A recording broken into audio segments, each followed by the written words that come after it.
Hi, welcome back to my channel. My name is Emily. Thank you for watching this video. Today we're going to be doing my February book review. In the month of February, it was only 28 days, so I got 3 books in this month. So I'll go through the 3 different books I read. They were each very different types of books. So excited to talk about these, talk about what I like about them and what I didn't like so much about them. But since you're here right now, please click the subscribe button, like the video and comment below. That would be awesome. And let me know what books that you think I should read and comment on next as well. So that would be awesome to get a little book reviews in.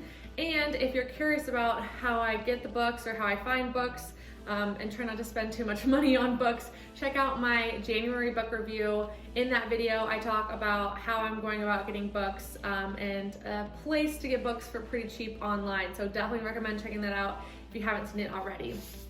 But I don't know what to start with. I can't even remember the order. I guess I was reading this book during some of the time that I was reading the other books. But I'll start with maybe the dinosaur book because that one was super fun. I read The Rise and Fall of the Dinosaurs. It's about, the history of the dinosaurs by Steve Brusciati. I'm a terrible pronunciator, so I'm so sorry. But this book is written by a paleontologist. He explains the history of the dinosaurs starting from when what we classify as dinosaurs today first began. Going through each of the periods of the dinosaurs and talking about how they, the mass extinction that happened when the meteor hit Earth, and then talking about, birds today, because birds are descendants of dinosaurs, so technically dinosaurs are still around today, which is pretty cool. I loved this book. I would never have picked this up before, so thank you, Stephanie, for lending me your copy. I, first of all, don't like nonfiction very much, but I think that's a lie. I think I actually do like nonfiction. It just has to be about topics that interest me. Like the other book I read last year was an astronomy book about 5 different ways that the universe will end. So not the world, but the universe itself and how that might end. And that was very interesting. Basically written so that you can understand everything, even though it's astrophysics, and that's really confusing. But really good book. I think it was called,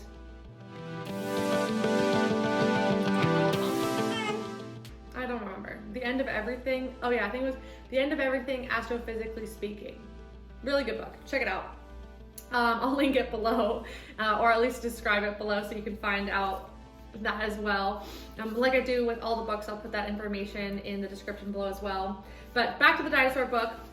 Super cool. You go through time. And at the beginning, I love it when books have this.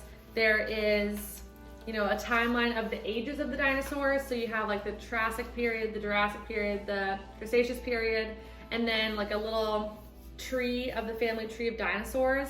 And then, which I really loved, it has a map of, Pangea, and as it was spreading apart to, where it's, mostly like what it is today with different continents, and how over the period of the dinosaurs being alive and how this changed and how that changed with the species as well.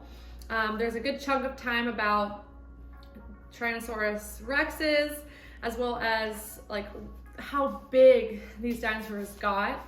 They were just the largest animals to ever be on this planet, and it's just so crazy and mind-boggling to think about. I can't understand it, I can't fathom it, but it's just so fascinating. I gave this book 5 stars because I really liked learning about the history, but I read some reviews on Goodreads, and I do agree that there's a lot of talk about the paleontologist and how he met with different other scientists as well, and how they do some of the data collecting. And at points in times, I can see how it sounds like name dropping, but in my opinion, and some people didn't like that. Some people don't like this book because of how much he ties in different people that he's worked with. I actually kind of liked it, and I thought, the whole point on his end was to provide credit to those other scientists out there who are doing awesome work as well, and uncovering new dinosaur fossils and new species all the time. So I actually enjoyed that little weaving in of his personal life. People online didn't like that as much, so if you tend to not like that part of books, maybe this isn't the right one for you, but I really liked it. I had a great time. So if you want to read about dinosaurs, super fun. The Rise and Fall of the Dinosaurs, really good book. The next book that I'll talk about is Beach Read, very different.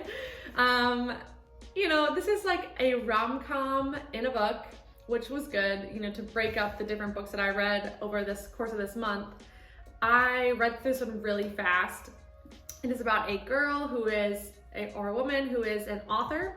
She has writer's block and like her whole life kind of got flipped upside down, and she finds out that, you know, her dad passes away, and she finds out that he was having an affair, and he had this house, you know, by a lake, and so she goes to that house. Of course, you know, there's a boy meets girl, boy lives across basically the next house over, and he's also a writer and also someone from her college life. And of course there's the romance story there, but they're both authors, you know, dealing with writer's block, trying to write each other's style, which is very different. She writes rom-coms, he writes, you know, literary fiction, but very interesting and kind of dark. He writes kind of dark stuff. Very interesting story, definitely some spicy, you know, romance scenes, so that was definitely enjoyable. So I did enjoy reading this. I think I gave it like 4 stars. You know, it is what it is. You know you're going into it, reading it for, and I was definitely reading it for having fun, wanting to continue to pick up a book and read because you're excited to see what happened next. Definitely was this book. Definitely recommend it. If you just want something fun, you want a rom-com, you want, you know, Netflix mind relief in a book form, this is your go-to. Beach Read by Emily Henry. Hey, look, easy to pronounce name, I can do that. I feel so bad when I can't see people's names, and it's really just me because I'm just so shitty at pronunciation and phonics, so it is what it is. All right. The last book I read in February is The Great Divorce by C.S. Lewis.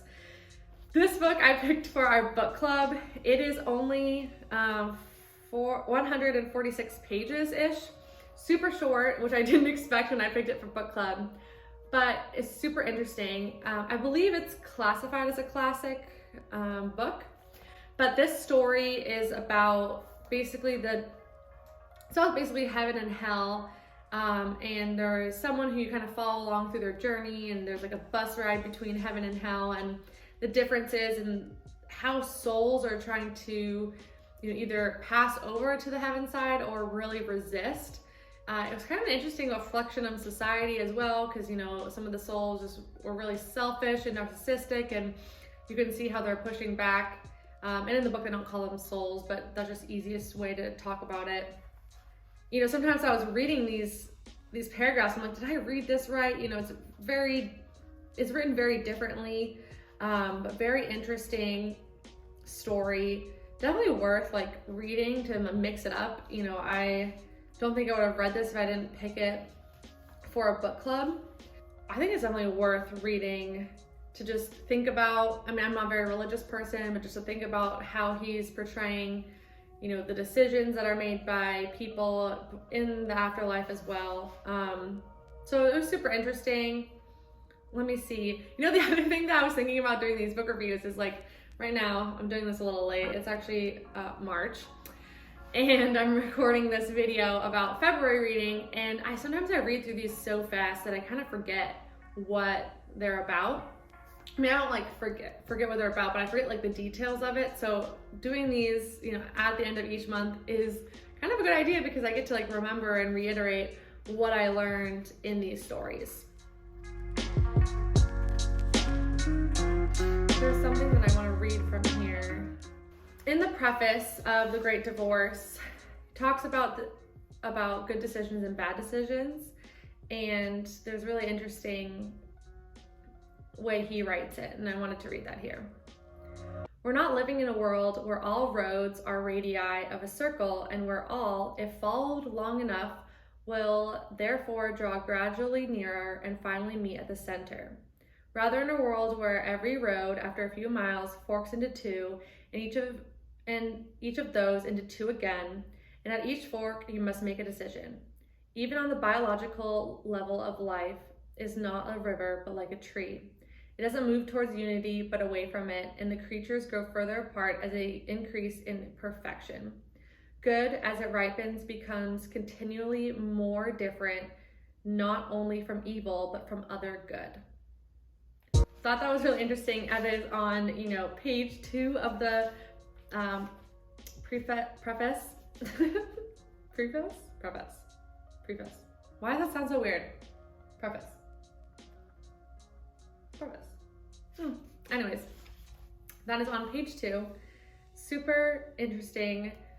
And that's just, written as the author himself. So he kind of changes tone when he starts the book off in perspective as well.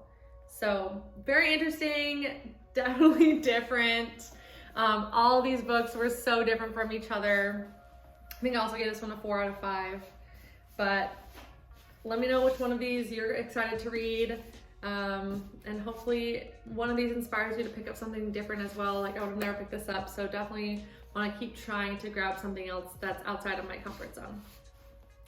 Thank you all for watching, and I'll catch you next month on the March book review.